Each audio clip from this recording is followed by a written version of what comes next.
hope you're all having a wonderful day. In this video, I'm going to show my planner and journal lineup for 2021. I know it's kind of late since it's already almost March, but I just want to talk about all of the notebooks that I am using for planning and journaling this year.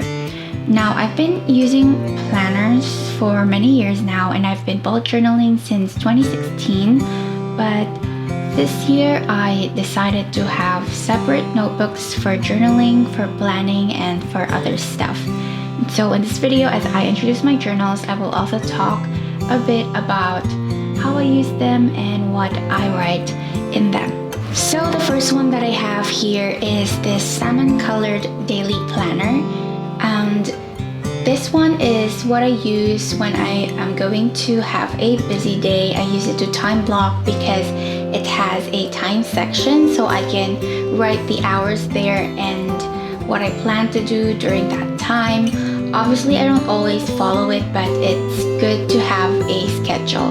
I don't use this every day because I have a separate daily tasks list on a different journal. But what I like about this is that it's quite small and I can carry it with me everywhere.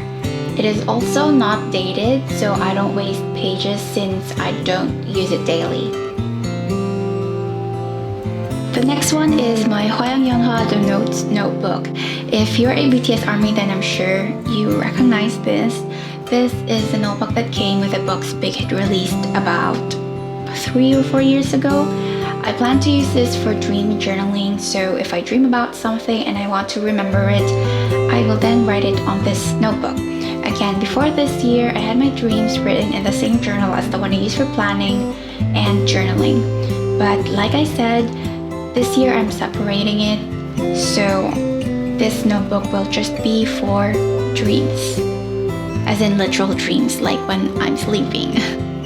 So how I journal my dreams is first I would put the date, the year, the month, and day, and I also like to add a title, and then I just write the narrative and my emotions regarding the dream. And I would also draw something to better remember certain scenes. It doesn't have to be artistic or whatever because I'm not a professional artist. I just like to use the same colors that I saw in my dream, or use the same visuals, certain shapes, certain people, certain animals, etc. These next two are my content planners. So one is for a monthly overview. Here I write what I plan to film, edit, and upload for each month. And this planner is also not dated like my other one, so I like it very much. I use this to plan for both my YouTube channel and also my mom's YouTube channel, and this is very useful since I can just see all of the videos in one calendar and it doesn't have other appointments or other events in the calendar. This is just purely for content planning. And the other one is for brainstorming. Nothing much to say about that. Here goes random things, ideas, editor settings, etc, etc. Then I have my mental health journal. This one is for emotional stuff, mental health, and all of that.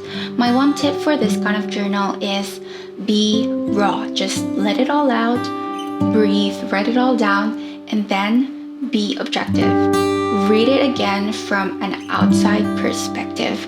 And then what I do after that is that I have a set of questions that I refer to help me understand my experiences and my emotions more. So those set of questions are the following. What do I feel right now? Is it making me sad or anxious? What fears do I have and are they realistic? How do I want to deal with this? Do I want to tell this to someone? Do I want to keep it to myself? Is there a causative factor? Have I cried about it? Because, for example, when I don't cry about a specific event, it feels like my brain sometimes forgets the event and my emotions linger. My emotions stay, and I don't know why I feel off the following day and I just feel like crying and I just don't understand why. And that's because there are lingering emotions that I haven't really let out from the previous day or the previous week. The next question is, am I having a depressive episode, an anxiety attack? Have I taken my medications, and lastly, have I prayed about it? So this mental health journal is just an outlet of mostly emotions and experiences, and is also a way to process them as objectively as possible. This one is a beautiful journal that I got from the dollar store for about $3. It looks quite vintagey, which I like very much, and it's blue, which is my favorite color, and it has this gorgeous gold floral details, and it also has a copper ribbon bookmark, so I love it very much. This is where I am going to keep photos that I printed for memories, and how I would do this is just like scrapbooking. I would write a date, put a picture, and I may or may not add a title. I write a paragraph or two about it, and then I decorate it, put stickers, put washi tapes or whatever I want, receipts or something like that, and just basically keep all the memories in this notebook, and that's it. This next one is my official bullet journal. It's a leuchtturm 1917 A5 journal in the color sage with an embossing that says, "I am my beloved and he is mine." It has a table of contents, which I don't really use, and numbered pages. It also has 2 ribbon bookmarks and a pocket at the back. I know a lot of people choose either a dotted grid notebook or a blank notebook, but I prefer the grid pages, which this notebook is, because I cannot write in a straight line even with a dot. Everything is just much neater with grid pages, so that's what I like and that's what I use. In my bullet journal, every morning I write my verse of the day, word of the day, affirmation of the day, and quote of the day. I also write down the day's tasks and appointments, and starting March, I will have my habit and health trackers here. For January and February, I had it in a different journal, which I will show later. And yeah, this is my bullet journal for this year. I then have another leuchtturm notebook in the color pink powder. I will be using this notebook as a spiritual journal. This also has a customized gold embossing, and it says, "Even so, it is well with my soul," and it's from a favorite hymn of mine called "It Is Well With My Soul" by Horatio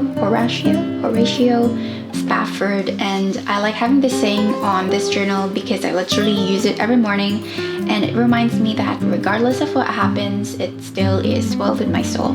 And here I write scripture notes, prayer lists, favorite verses, etc. And this is what I use in conjunction with my Promise Bible journal, and this one is also grid because again I like grid and I write neater with grid pages. This one, if you watched my previous video, is my reading journal. It's a Dingbats wildlife notebook, and this one is the bear edition. It's vegan and eco-friendly and has 100 GSM paper, which is thicker than the 80 GSM paper of the leuchtturm 1917 notebook. But like the leuchtturm, it has a pocket at the back of the notebook, but this one only has 1 ribbon bookmark, which is not a big deal, and it has a pen holder. And again, I chose grid paper because I love grid paper and I just write much neater. I will make a reading journal with me video soon, and in that video I'll probably explain in more detail how I use this reading journal, but basically I just put the book title, the author, my star rating, my favorite quotes, my reviews. I include more than those, but that's like the main section of it, book title and the review. Next, I have this A5 binder. This is what I use for journaling about life and things that just don't fit into the other categories. This one has autumn colors, autumn leaves, and has this elastic that keeps it closed. When you open it, you see Jimin's beautiful smiling face, and then I have personal stuff I wrote, my goals for this year, my happiness list, my mood tracker guide, and then I have another picture of Jimin because why not? This one is a page I recycled from my 2020 journal. I never used it, so I just added it here as well. And then I have some small stickers. Then I have the month of January there, my gratitude log, my handprint from the dragon fruit that I ate, my parents, and I have some pictures from January, and there's now June. I still have to do my live journaling for February, but I still need to print some pictures before I start that. And then at the back of the binder, I just have extra pages. I have ruled pages, dotted pages, grid pages obviously, craft paper, black paper, and another ruled paper. And then at the very last, I just have stickers. Lastly, I have this massive B5 notebook from the dollar store. I'm not very used to it. It looks big for me because I'm used to A5, but I had to have this B5 because this is my 365-day journal, 1 line a day journal, whatever you call it. I figured it'd be a waste to buy the actual official journal for $20 if I could just buy a notebook for $4. Although I am not a very big fan of spiral notebooks, but this is fine. The way I use it is I just put the month and day on top of one page, and then I write 2021's entry. I leave space for 2022, 23, 24, and 25. So this will be for 5 years. And I like it because I know it will be nice to see how each day of each year was for me. So that is all of the notebooks and journals and planners that I am using this 2021. Also, just to let you guys know, I do use Notion as another notebook, so I may or may not make a Notion setup in the future. If you got to this point in the video, let me know by posting a dolphin emoji on the comments below. Also, let me know what journaling tips and tricks you might have. Thank you so much for watching. Please do like, comment, and subscribe, but only if you want to. I'm not forcing you. And I will see you in my next video. Have a wonderful day. Goodbye.